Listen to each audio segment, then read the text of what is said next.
আসসালামু আলাইকুম। কেমন আছেন সবাই? আশা করি সকলেই ভালো আছেন। আজকে লাইফে প্রথম ক্যামেরার সামনে আসা।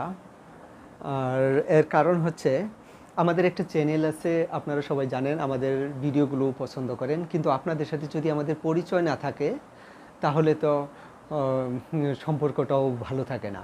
তাই আমি চাই আপনারা যেন আমাদের ফেসটা দেখেই চিনে ফেলতে পারেন। আর সেই জন্য আসলে ক্যামেরার সামনে আসা। ক্যামেরার সামনে যদি না আসি তাহলে আপনারা আমাদেরকে দেখলেও চিনবেন না। সুতরাং আমরা আমাদের এই রান্নাবান্নার চ্যানেল থেকে প্রতিদিন ছোটোখাটো সংসারের টুকিটাকি সব কিছু আপনাদের সাথে শেয়ার করব।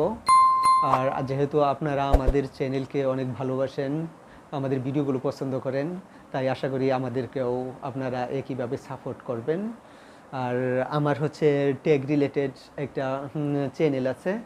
আর আমার বউ বলতেছে যে তোমার চ্যানেল আছে, আমাকেও একটা চ্যানেল খুলে দাও। তুমি চ্যানেল চালাও, আমিও চ্যানেল চালাবো। সেই জন্য আসলে ওকে এই চ্যানেলটা খুলে দেওয়া। কিন্তু চ্যানেলটা দুজনের নামে খুলেছি, শাকের অ্যান্ড রানুস রান্নাবান্না। শাকের হচ্ছে আমি, আর আমার বউ হচ্ছে রানু। আমাদের দুজনের নামে চ্যানেলটা খোলা। আমাদের টুনাটুনির ছোট্ট সংসার। আমরা চাই প্রতিদিন সব কিছু আপনাদের সাথে শেয়ার করব, যেন আমরা একটি পরিবারের মতো হয়ে যাই।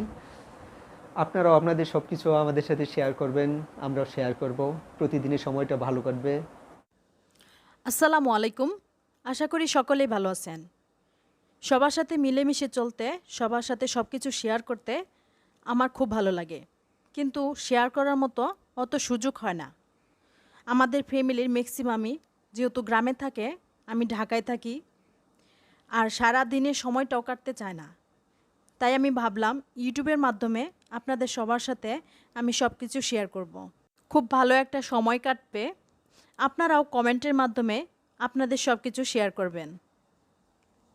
আমি রান্নাবান্নার পাশাপাশি সংসারের টুকিটাকি সব কিছু শেয়ার করব। এবং রান্নাবান্নার তো সব কিছু দেখাবই। আর যেহেতু এটা রান্নাবান্নার চ্যানেল, আপনারা কী ধরনের রান্নাবান্না পছন্দ করেন বা কী রান্নাবান্না শিখতে চান সেটা আমাকে কমেন্ট করে জানাবেন। সেটা নিয়েও আমি ভিডিও করব। এতদিন নিয়মিত আমি ভিডিও দিতে পারি নাই, তবে চেষ্টা করব আগামীতে ইনশাল্লাহ প্রতিদিন ভিডিও দেওয়ার জন্য। আজকে আমাদের ব্লগ ভিডিওর প্রথম দিন, সে উপলক্ষে আজকে আমি রাজকীয় স্বাদের পায়েস রান্না করে দেখাবো। আর এই পায়েস রান্না করতে যে সকল উপকরণ লাগে সেটি আমি ডেসক্রিপশনে দিয়ে দিব। আপনারা ভিডিওটি দেখবেন এবং ডেসক্রিপশন বক্স থেকে উপকরণগুলো দেখে নেবেন। তাহলে একদম পারফেক্টভাবে আপনারাও একবার দেখলেই এই পায়েসটি রান্না করতে পারবেন। তাহলে চলুন আপনাদেরকে আমি নিয়ে যাচ্ছি আমার রান্নাঘরে। পায়েস রান্না করার জন্য চুলায় আমি একটি পাতিল নিয়ে নিলাম। এর মধ্যে দিয়ে দিলাম 2 লিটার পরিমাণ গাভীর দুধ। আপনারা চাইলে এখানে গুঁড়া দুধ ব্যবহার করতে পারেন অথবা প্যাকেটের লিকুইড দুধও ব্যবহার করতে পারেন। তবে সবচেয়ে ভালো হয় 1 কাপ গুঁড়া দুধ, 1 লিটার পানি আর 1 লিটার গাভীর দুধ এই 2 লিটারের মধ্যে তৈরি করলে। কিন্তু আমি সরাসরি 2 লিটার গাভীর দুধ দিয়ে তৈরি করলাম। 2 লিটার দুধে আপনারা 2 মুঠো চাল ব্যবহার করবেন। প্রতি লিটারে 1 মুঠো চাল দিবেন। আপনারা চাউলের হিসাবটা ভালো করে রাখবেন। প্রতি লিটার দুধে আপনারা 1 মুঠো করে চাল ব্যবহার করবেন। আর 2 লিটার দুধে আপনারা 2 মুঠো চাল দিবেন। আর চালটা আপনারা 10 মিনিট আগে ধুয়ে ঝরিয়ে নেবেন, পানি ঝরিয়ে রেখে দিবেন।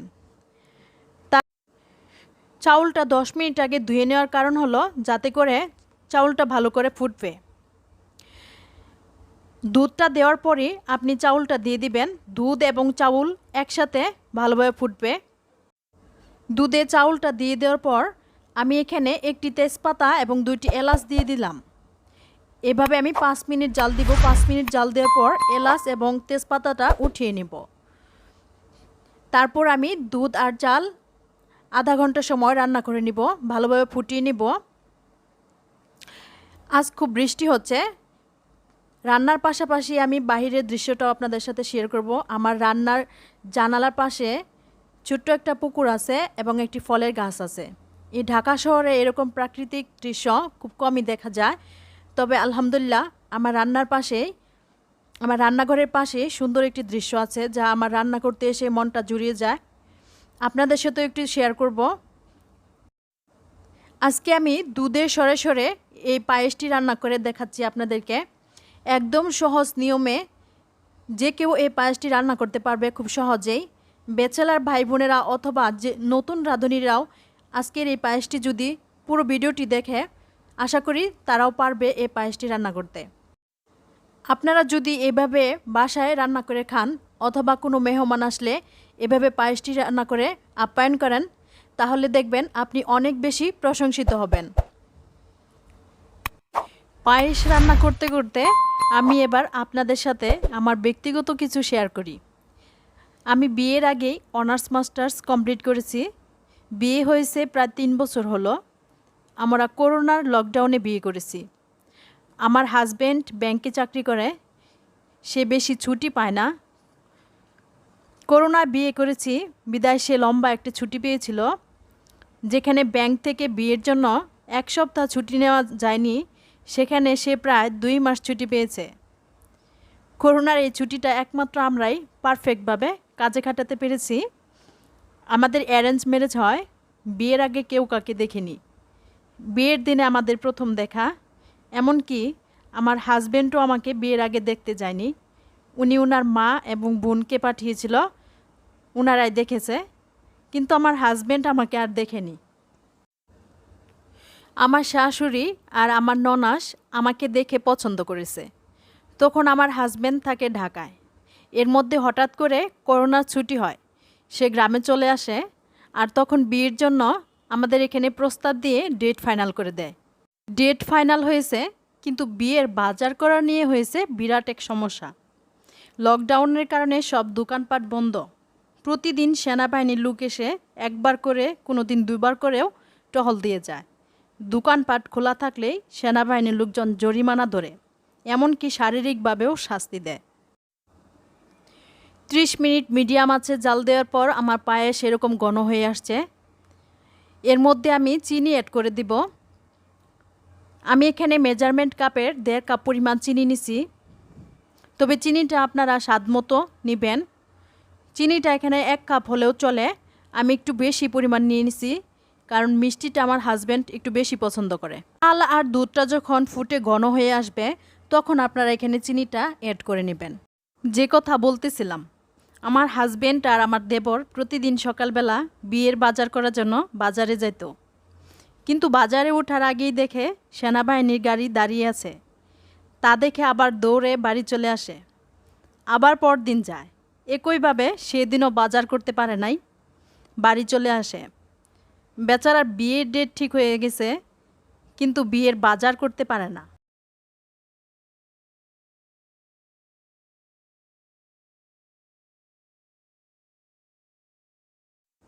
আমার পায়েসটা রান্না শেষের দিকে। আমি যখন চিনিটা দিয়ে দিছি, তখন আমি 1 মুঠো কিশমিশও দিয়ে দিয়েছিলাম। আপনাদের সাথে গল্প করতে করতে সেটা আমি বলতে ভুলে গেছিলাম।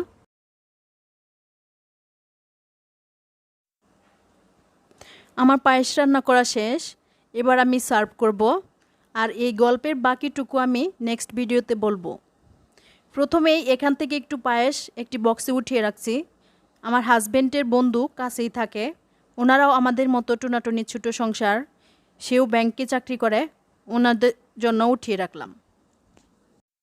আমার হাজব্যান্ড কম্পিউটারে কাজ করতেছে, প্রথমেই ওনাকে দিয়ে টেস্ট করাবো, দেখি উনি আগে কি বলে। উনি যদি বলে রান্না টেস্ট হয়েছে, তাহলেই সার্থক। আগে আমি কিছুই রান্না করতে পারতাম না, এখন সব কিছু রান্না করতে পারি এবং আমার হাতে রান্না অনেক বেশি মজা হয়। আমার হাজব্যান্ড বলতেছে অনেক মজা হয়েছে, আসো তোমাকেও একটু খাইয়ে দিই। তারপর দুজনে মজা করে খাইলাম। ছুটির দিন শুক্রবার অনেক ভালো একটা সময় কাটালাম। আপনাদের সাথে শেয়ার করতে পেরে আর অনেক বেশি ভালো লাগলো। আর আমার রান্নার প্রশংসা তো এখন ওনাদের অফিসেও, ওনার কলিগসরাও আমার রান্না খেয়ে বারবার খেতে চায়।